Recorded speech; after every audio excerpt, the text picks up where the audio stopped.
All right, so you're thinking about tackling some concrete, huh?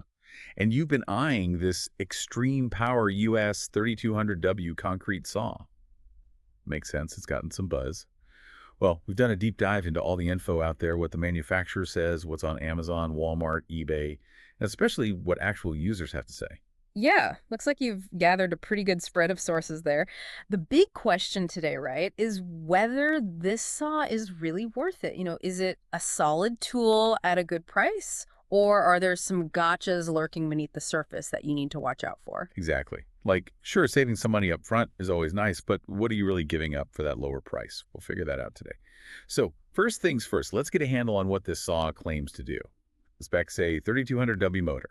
That seems pretty beefy, especially at this price point. What does that kind of power actually mean in real-world terms for, someone facing a concrete cutting job? Well, a 3200W motor paired with a 16-inch blade spinning at 4,300 RPM, that tells you it should have some serious bite. It's designed to handle wet and dry cutting, too. So concrete, stone, brick, even porcelain. That kind of versatility could be really handy for a lot of projects, right? Plus, it can cut up to 6 inches deep, one pass, and you're through some pretty thick stuff. 6 inches. Yeah. Not bad at all. And that wet-dry capability, it's not just about convenience, is it?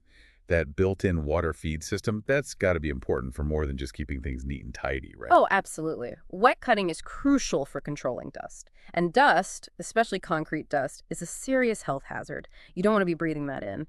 Plus, the water helps cool the blade. That means longer blade life and smoother cutting, especially when you're working on those long cuts. Makes sense. And of course, you always want to be thinking about safety when you're dealing with power tools.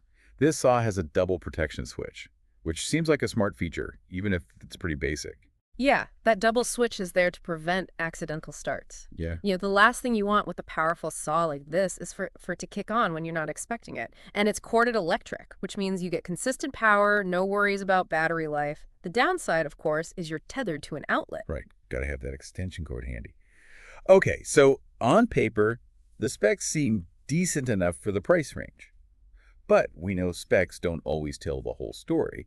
Let's see what people who have actually used this saw have to say, especially about cutting concrete. One thing that really stood out was how many users were impressed by its sheer power. People are saying it slices through 4 to 5 inches of concrete like it's nothing. One guy even said it went like butter. That's got to be a good sign, right? It is. When you see that kind of consistent feedback, it tells you they got the motor and blade combination right. It's delivering the cutting force it needs to. And some folks said this saw paid for itself after just one job. Think about that. Avoiding rental fees, even for just 1 or 2 uses, can make buying this thing a pretty smart move financially. Yeah, I bet. Especially for those mid-sized DIY projects, putting in a patio or cutting some trenches for landscaping. Those rental fees add up quick. But, like you said before, not everything is sunshine and roses. There are some downsides that come up repeatedly in the reviews. One big one is the weight. This thing weighs a whopping 40 pounds. Can you imagine lugging that around for a whole day? Yeah, 40 pounds is no joke, especially for a handheld tool. You're going to feel that in your arms and back, especially on longer jobs. So that power comes at a price, literally and figuratively. You really got to think about whether you can handle that weight based on your typical projects. And another thing that popped up a lot, you need a 20-amp circuit to run this thing without tripping breakers. Not every house or workshop is wired for that. So that's something to consider carefully, right? Yeah, that's a huge practical issue. If you only have standard 15-amp circuits, you're going to be running to the breaker box all day. That's frustrating, and it can really slow you down. Upgrading your electrical setup, if you even can cost a pretty penny, too. All right, let's talk blades. This seems to be a bit of a mixed bag.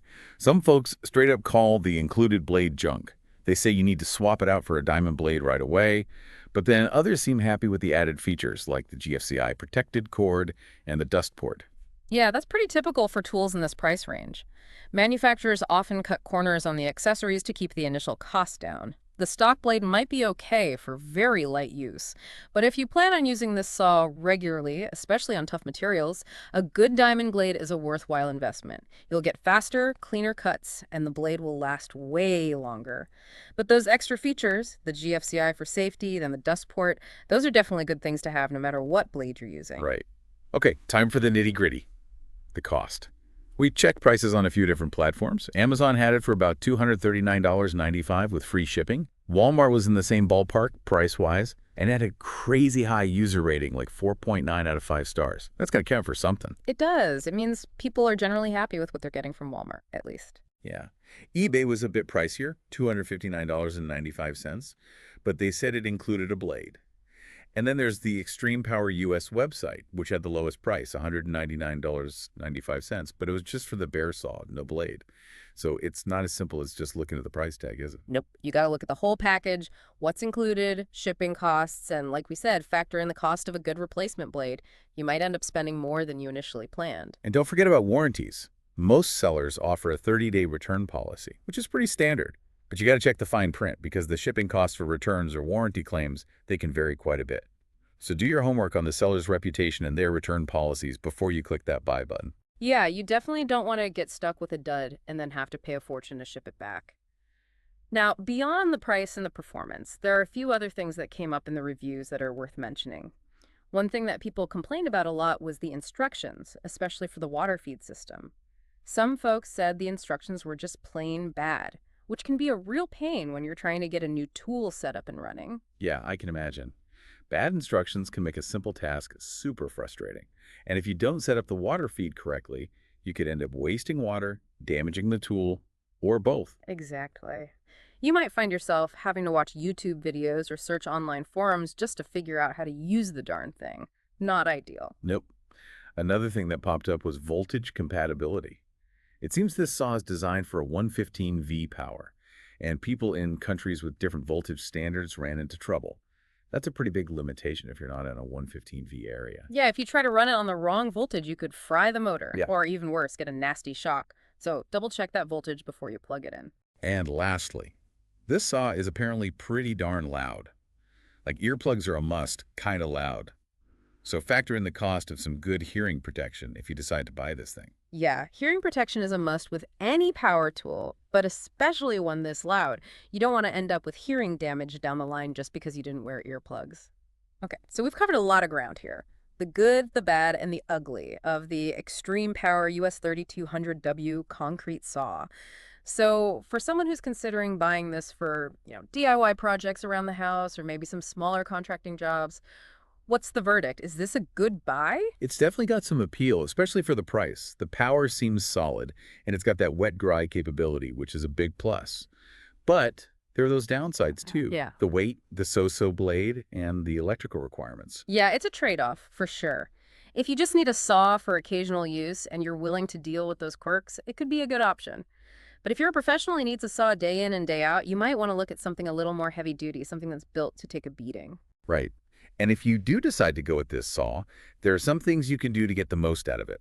First off, get yourself a good diamond blade. It'll make a huge difference in performance and blade life. Absolutely. A diamond blade is a must-have upgrade for this saw. And if you have the option, use a 30-amp circuit.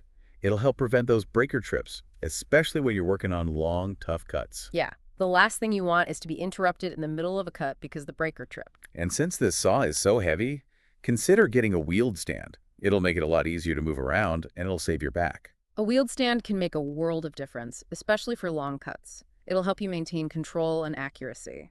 All right, so as we wrap up this deep dive on the XtremepowerUS 3200W concrete saw, here's the bottom line. It's a powerful saw at an attractive price, but it's not perfect. It's heavy, the stock blade is questionable, and it needs a 20-amp circuit. Exactly. It's a budget-friendly option, but it comes with some compromises. You need to weigh those compromises against the low price and decide if it's the right tool for your needs. So here's something to think about as you make your decision, given all the user feedback we've discussed, the good and the bad, and the potential need for upgrades like a new blade.